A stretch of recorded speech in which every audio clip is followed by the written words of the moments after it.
And welcome to a new episode to the Good Old Podcast. I'm Jackie Franchuli for Wahoo's 24/7.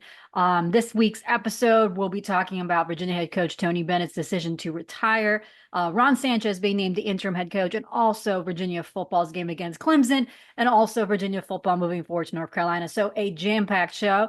But before we get going, why don't you go ahead and like this video, like our channel so we continue to grow our podcast, and also go ahead and follow us wherever you listen to your podcast and leave us a review so we can continue to gain more traction with the pod. And head over to Wahoo's 24/7 where we continue to have all the coverage from Virginia men's basketball, Virginia women's basketball, and Virginia football.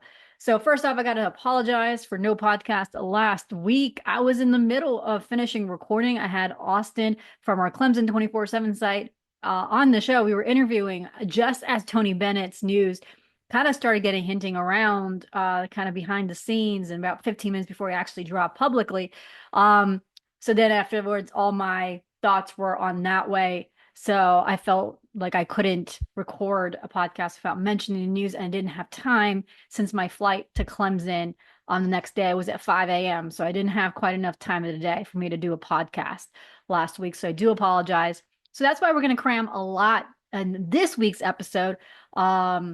Kind of touching on both men's basketball and also touch on football. And then next week, I'm trying to do a longer podcast just solely about Tony Bennett's and Tony Bennett's legacy. So hopefully that will come out next week, especially because it is during the bye week. So that is my plan there. But first off, the news that Tony Bennett was set to retire effective immediately on Thursday did send shockwaves around the country and around the college basketball. No one was expecting the timing of this decision. Like I said in Wahoo's 24/7, this is not an unexpected decision. It was rumored, and we had sources tell us in the spring that this was a decision that Tony Bennett was considering after last season, and something that we reported on Wahoo's 24/7. However, then he decided that he was going to remain. And obviously, like he explained in this press conference, he just kept going and it never really stopped. You went through the transfer portal getting kids. Then you had the official visits. Then you had AAU circuit. You had summer recruiting. You were visiting. You were evaluating. Then you had, summer workouts. Then you had guys coming back. So a lot of moving until fall break. Then during fall break, he spent some one-on-one time with his wife and realized this wasn't for him. In quite an emotional time during his press conference, it was very, very emotional by Tony Bennett, saying that he had this position and it was just on loan and he just needed to get it back. He said he was not longer the guy for the job, citing all the changes in the college basketball landscape. It was definitely quite emotional to see Tony Bennett kind of voice those concerns in college basketball, and just how he personally was not equipped to be the person to lead the program forward in this college basketball world, in this new college sports world. And Ron Sanchez was named the interim head coach. And obviously, like I said, we're going to do I'm trying to do a special Bennett podcast. So I'm hoping to get that done. It's been a little bit more chaotic to schedule a couple of guests that I want to have on the show. So we're trying to work a lot of different schedules and time zones. So hopefully that could kind of pan out in the next week. But Bennett has certainly made his impact. Some of you might know, some of you might not know. I started my career in local TV news. And my first job, once I left local TV news, was actually covering Virginia. That was my first opportunity covering recruiting and just covering and being on a college beat. I used to be in news before moving to sports. And I came to Virginia in 2013, the spring of 2013. That was the time my first day was the first day of spring football. So Virginia basketball at that point was in the NIT. So this was in 2013. But my first full season of Virginia men's basketball was Tony Bennett's team that had Akil Mitchell, Joe Harris, Justin Anderson. And I remember covering them for their first ACC tournament win. I was there when they won it. I remember going to Madison Square Garden where they lost to Michigan State. And it was such an incredible journey seeing the beginning of what really turned the Tony Bennett era, what really kind of cemented that foundation that we now have in Virginia basketball. And even when I was covering the Florida Gators, covering, Mike White. Mike White had huge respect for Tony Bennett. I remember covering the game in Orlando when the Gators faced off against Virginia. There was such a level of respect among anyone that you talked to in college basketball about what Bennett did in the Virginia program. And that's what you saw around the college basketball world when Tony Bennett did retire. So being part of when Tony Bennett kind of started that foundation was pretty awesome to see. And then seeing those guys having successes because of the foundation that Bennett built is quite remarkable. Seeing, Joe Harris's career, Malcolm Brogdon's career, Anthony Gill's career, Akeem Mitchell's career in China. You see all those guys and their successes. It's pretty awesome to see, and just seeing where they started all the way those back of the years when Tony Bennett was kind of starting the program, kind of starting the foundation, because it takes a couple years to start those foundations, and what he did back then. I still remember Joe Harris and Akeem Mitchell going to Tony Bennett's house after that Tennessee, and I think it was nicknamed the Tennessee turnaround that year. So Tony Bennett has certainly had an incredible impact in college basketball. And also, I still remember defending the pack line defense to every single time I watched Virginia when I was in Gainesville. So obviously, he's definitely leaving his marks in basketball. And now Virginia is moving forward to Ron Sanchez. So we had an opportunity to talk to Ron Sanchez for the first time earlier this week on Wednesday. All the days are kind of moving forward. This is Thursday that I'm recording this, and then Wednesday is when we talked to Ron Sanchez. So we had a chance to talk to Ron Sanchez, and he spoke to the written media first on a Zoom call. We spoke to him for about 15, 20 minutes, and he's able to speak with TV media a few minutes later. So during the time that he was with the writers and newspaper writers, he spoke a little bit about his past, a little bit about his relationship with Tony Bennett. So kind of before we dive in there, I asked him about the emotions that he kind of went through the last few days. Obviously, the last 5-6 days has been busy, but one of the questions was about the emotions, and I asked him, like, how has those days been? What was his reaction to Bennett's news? Tony and I, go far beyond just being colleagues. Tony's one of my closest friends, and it was emotional for me because I didn't realize how hard this space had been for him, and he was, for the first time really opening up and sharing that, and I actually felt disappointed in myself that I wasn't aware because I never really asked. And in this new space that we're all occupying, not just in basketball, but basically globally, it's okay to ask somebody, man, like, how you doing? Like, how you doing today? What's going on? And I didn't do that for him, and that was hard for me. Definitely an emotional Ron Sanchez there, discussing that. Obviously, mental health in sports is certainly an area that has been discussed more recently. Still hasn't been discussed enough, but it's certainly something that's been discussed, something that got taken that focus there. And, that's something that we've discussed on the show previously when we have Garrett Tujay's daughter on the show. For when we had him for the Love of the Game, we had her on the show, and she discussed college football schedules and how, that has affected families and just, not having days off. And you can seeing that more and more from college coaches kind of discussing that on a larger scale and how they need to regulate things, how they need to adjust the schedule. And that's also said by other sports, not just football. Obviously, college basketball is one too. Now, with Ron Sanchez, he did discuss the college basketball landscape and how he views it. Here's what he said. As far as the state of college basketball, we all know where it is. It's changing drastically. It's changing quickly. And I think we as coaches and athletic communities have to adapt, to it. It's not going to go backwards. I still think that this game is fantastic. It's phenomenal for these young people to be a part of college basketball. The changes that have come into play can impact some of these young people's lives. And we now, as coaches, get to, assist them in a different way, not only on the floor, but, with, some financial opportunities that could also lead into financial literacy and education as well. Because in the end, this is about allowing these young men to become the best version of themselves. And we're now, with tangible resources can help them grow and become better. The state of college basketball is not, extremely healthy right now, and that has to do with some rules and regulations. And I think when those things come into play, it will be better. So obviously he understands the college basketball landscape is changing. I did like part of his answer where he discussed the what this college basketball landscape can do for athletes. I think that's often not discussed enough too. Obviously, there's stuff that needs to be changed, regulations and all that stuff, but it is life changing for families, life changing for guys and women who are going into this and be able to make money off their name, image, and likeness. And Ron Sanchez's background, and he discusses this a lot during his press conference, and something that we did in our feature on Wahoo's 24/7 about Ron Sanchez is he came, he's from an immigrant family that came from Dominican Republic. He moved to United States after his parents immigrated. He came as a second grader. He lived in the South Bronx, and he said that basketball really is what helped him keep out of trouble.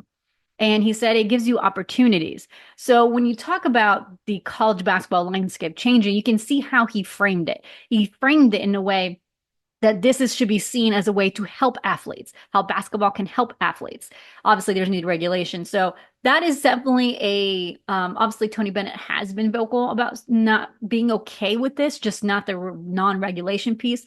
And Ron Sanchez is kind of pushing that narrative even more. So you might see more, I guess, being more open to how to adapt to this world of college basketball. And to be fair, Tony Bennett was trying to adjust. And most of the day-to-day operations, if you ask anyone around the program, kind of Jason Williford and Ron Sanchez kind of is trying to ease the program in that way and was kind of doing the legwork mostly in the transfer portal and that way. And Tony Bennett was involved, but obviously those guys were very into the heavy lifting of meeting transfers. And then Tony Bennett was kind of being the closer and not as involved as those guys. So that's certainly something that you can take as they move forward with Ron Sanchez. Now, one of the big questions that people did mention was like, how different are they going to be from Tony Bennett? And this is what he had to say. I'm not sure there are going to be many changes in what we do here. I referenced the Virginia way in the past. This has been something that has taken years to establish. We talk about Tony's last press conference when he departed. I was also there at his initial press conference. So, the bookends to those in that moment, I realized how much energy has been invested into creating, this basketball culture, that's at the University of Virginia today. And that culture, was led by, a phenomenal human being who was an amazing basketball coach. And it would be a mistake for me to come in here and think that I could do things completely different and try to have the same results. Tony is one of the best coaches in the country, and we'll do some things that are going to be a little different, but not because I'm here. Those were things that Tony and I actually and the staff discussed this summer. There were plans to try to do things a little differently. Coach Williford, Coach Soderberg, Coach Guy, Coach Wilkins, we're all involved in many conversations about trying to do things a little different. But that's not just because of this change. It was something that was coming regardless of. I mean, Ron Sanchez started his coaching career working under Dick Bennett and then became an assistant to Tony Bennett when they were on the West Coast, and then traveled to Virginia following Tony Bennett to Charlottesville, being part of the staff there until he went to Charlotte to be a head coach. And then he came back. So, I mean, you don't expect him to change everything. And why would you change the foundation of the program? But he also made clear, and you heard it, that they were already starting to evolve a bit in the summer. So technically, although Tony Bennett is not be part of the program, they are already changing. And that's not something that they were changing far from Tony Bennett, because they already were changing from Tony Bennett. So that's going to be something that he says they're really open to evolving as the college basketball is evolving. And obviously, as far as players, the transfer portal is open for these guys, but due to timing, it's going to be very unlikely that guys will enter the portal now to kind of move forward and try to go to another program in January because of the way school schedule is. They won't be able to go to a different program until January. So that's already moving halfway through the basketball season. So that's going to be more, the timing of it is less likely to that. Now, maybe can some guys ask to redshirt so they can sit out and to preserve their eligibility? Sure.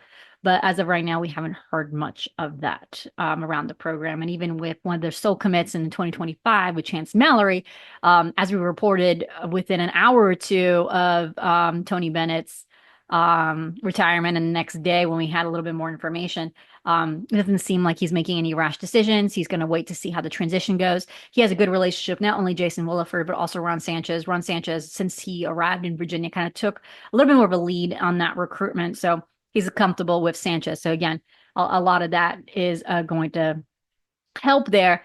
And Sanchez is also telling these players, like, look, you came to play with Tony Bennett, but I just wanted you to tell you guys that we recruited you.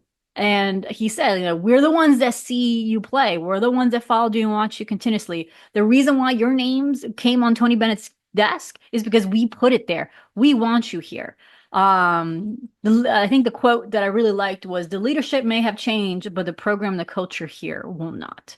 So that was kind of the resounding message of Ron Sanchez's first press conference. There is a media day expected early next week. I think the slotted date is Monday afternoon. So we'll be talking to the players, both the Virginia men and women, on Monday. So we'll have full coverage of that coming. So we're going to take a quick break here. And then on the flip side, we'll be talking about Virginia football.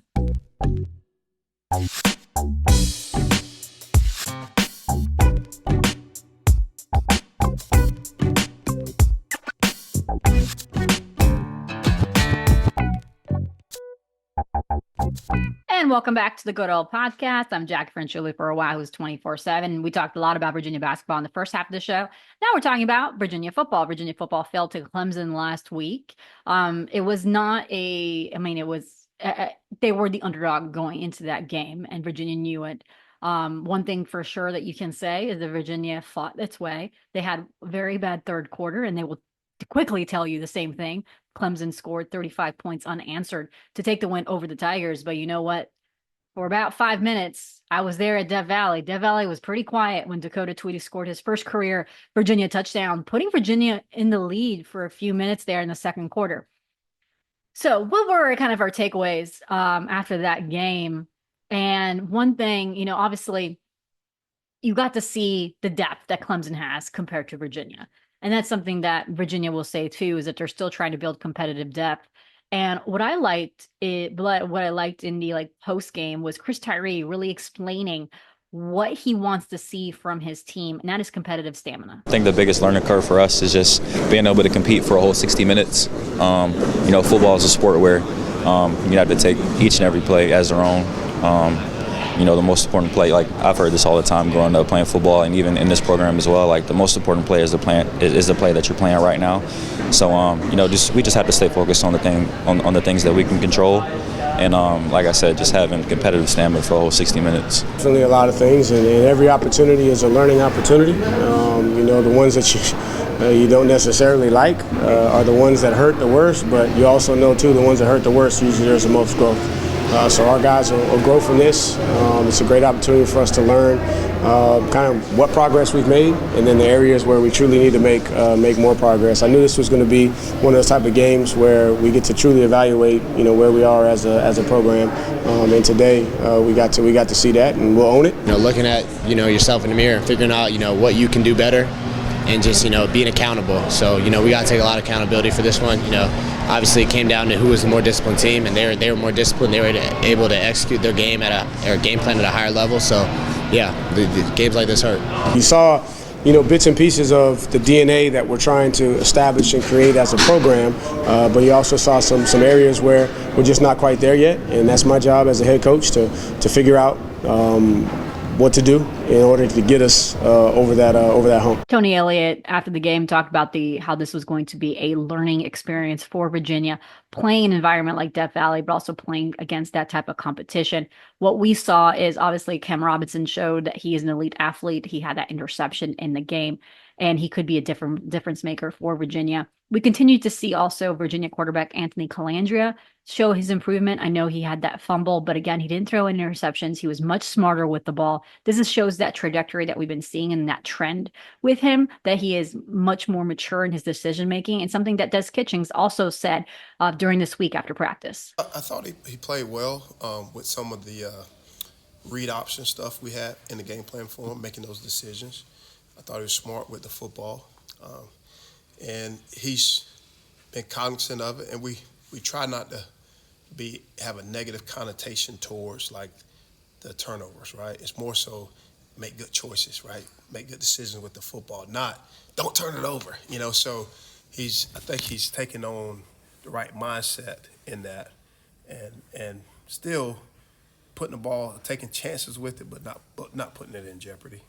In the trenches, Virginia did not win the battle. Obviously, you can tell that Anthony Colandrea was in distress a little bit more. And then in the defensive line, they didn't get as much as a push as they would want to, especially when you're trying to step on the run. Something that I did mention is in the last few weeks that they do miss Antonio Clary.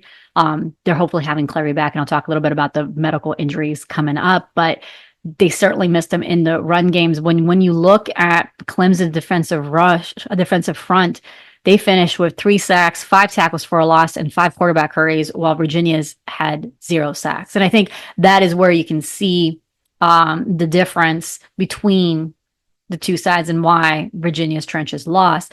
But at the same time, and it's something where I've said this before, is I feel like a lot of people automatically go and blame the offensive line, where at times there was time enough for Colandrea to throw the ball, just no one was open. When you look downfield, you saw that there was no separation between the wide receivers and DBs. So if you're not getting yourself open, Colandrea can't throw you the ball, and then Colandrea is going to be pressured because he doesn't have anyone there.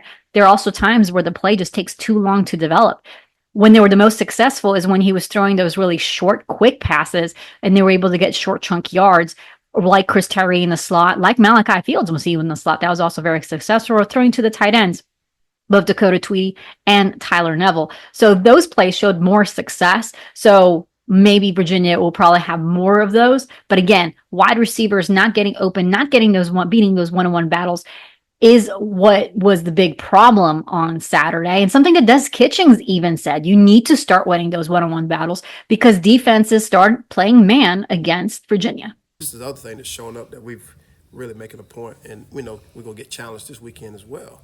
I told the guys this a couple weeks ago, as we got in ACC play, right, the man coverage, right, is going to tighten up, right?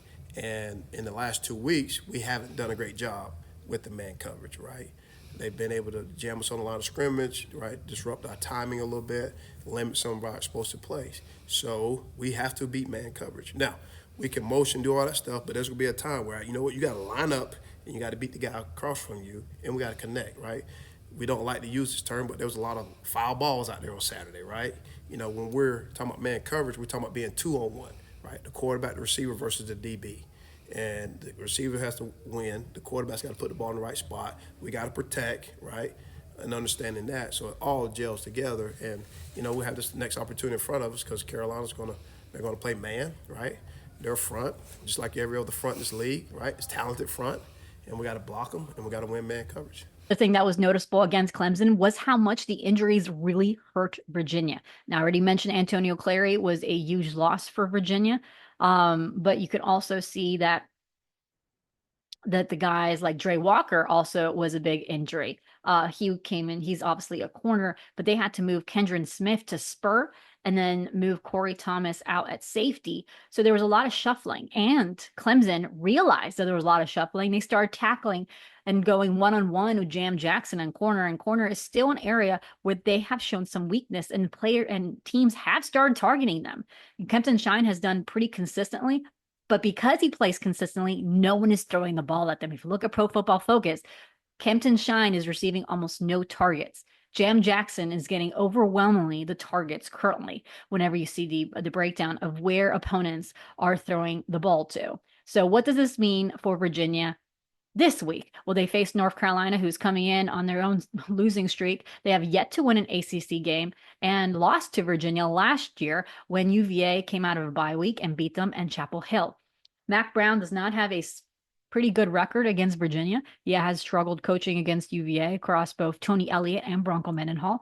So Virginia is coming into this game pretty favored considering how UNC has played in the ACC. The good news for Virginia, it seems they are getting healthier. Obviously, they had Chris Tyree and Sudarian Harris back in the lineup last week. Dre Walker and Antonio Clary both had practiced this week. Both were trying to get on the field against Clemson. At one point, Antonio Clary was actually dressed in pads. Well, and then the coaching staff sent him back in because he wasn't going to play.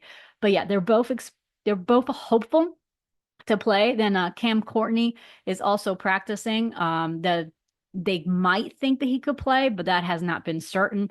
Trell Harris is still out. He just had surgery this past week, so it looks like his recovery could last 3 weeks. So that comes to the question is, will he redshirt instead? And then gives you an extra year of eligibility. So that'll be a decision that they'll have for them in the next few weeks here. James Jackson, who has an injured foot, who did not play against Clemson. He's week to week. He has a foot injury, so they will see if he can play. If not, you'll see probably Dorian Jones and Trey McDonald line up. That's a pretty key matchup there with the linebackers, and also if Antonio Clary is back, because the run defense will face one of the best backs in the ACC, running back Omarion Hampton. He's definitely someone that can cause an issue with Virginia. Virginia in the last few weeks has struggled against the run. In the beginning of the season, they were doing much better on the run defense. But again, because Antonio Clary's injury, who was one of the main reasons why they were playing much better, and because of the injuries at their linebacker room, they have struggled the last few weeks. Hampton has rushed for at least 100 yards in all but one game and has done 120 yards on 4 occasions. So he's averaging at least 7 yards per carry in 4 to 7 games as well. So he's definitely one to watch out for.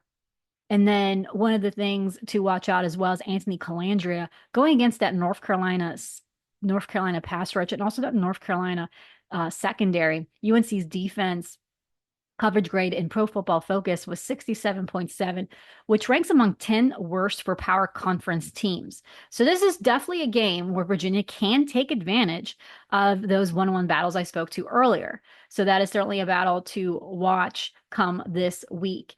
Now, I always end the show with a prediction, and I think this is one, if you look at the schedule, and I know people hate when you say must-win games, but when you're looking at the last few games, Virginia has North Carolina, then at Pitt, you have at Notre Dame, you have home to ranked SMU team, and then you have at Virginia Tech. They end the season with 3 out of 4 games on the road.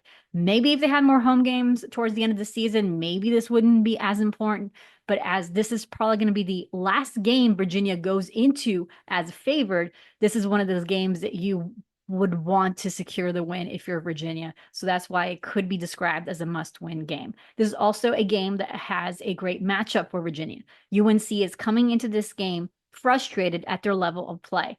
They allowed JMU to score over 70 points on them earlier in the season, and they have not been great offensively. And defensively, they have allowed teams to control the tempo and also score a lot of points on them. So when I look at this game, I think Virginia has a good opportunity to bounce back from 2 games that they've lost, a game against Louisville that they probably would love to have back, and they had their opportunities to win.